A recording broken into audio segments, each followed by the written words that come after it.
Exit poll ये सच है, ये हमें और आपको स्वीकार करना पड़ेगा। जैसे मान लो SIR है, मतलब ये जैसे हम और आप 10th 12th पास किए हैं, दोबारा 10th का एग्जाम दे दें, फेल हो जाएंगे हम लोग। कोई बात हुई, हम सबको उलझा दिया SIR में हैं? अभी 10th का हमसे लो, हम लोग जाने कितने नंबर पाए हैं 10th 12th मान लो इंजीनियरिंग में, अभी कुछ पूछ रहे फेल हो जाएंगे हम। अब फील्ड ही बदल गया।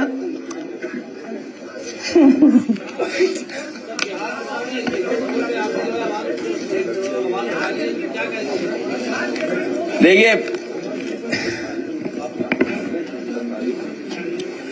उनके एग्जिट पोल ये सच है, ये हमें और आपको स्वीकार करना पड़ेगा कि भारतीय जनता पार्टी रणनीति के तहत ये सब एग्जिट पोल या टीवी चैनलों को वो नैरेटिव और परसेप्शन क्रिएट करने के लिए देते हैं।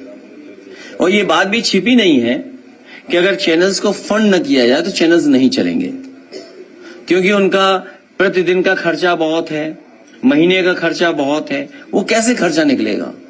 और फिर जो एजेंसी सर्वे करती हैं, जो एजेंसी सैंपल करते हैं, पता नहीं सैंपल कलेक्शन क्या था।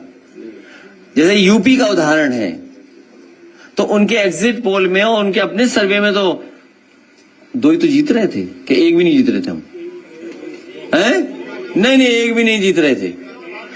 अगर सही तरह से उनकी सुना जाए तो बीजेपी पूरी हरा रही थी, हमें 0 कर रही थी। याद कीजिए, आप याद कीजिए।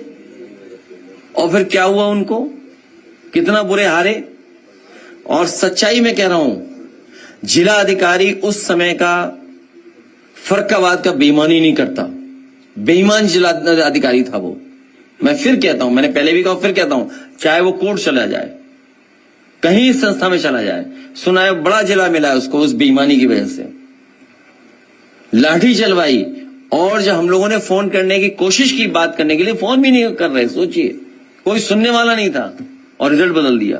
तो ये सब बेईमानी बीजेपी करती है, इसीलिए ये सब करवाया है। 2022 के चुनाव में बीजेपी के नेता सेंट्रल फोर्स लेकर के कन्नौज में जहां काउंटिंग हो रही थी वहां घुस गए थे और रिजल्ट बदल दिया। आप सेंट्रल फोर्स से कैसे लड़ लोगे, बताओ? आप मुझे बताओ, कैसे लड़ लोगे? कोई लड़ सकता है फोर्स से? कोई लड़ सकता है सरकार से? तो ये जो एग्जिट पोल है, डिमोरलाइज करने के लिए है कि निराश हो जाए वर्कर। निराश नहीं होना है, मजबूती से खड़े रहो।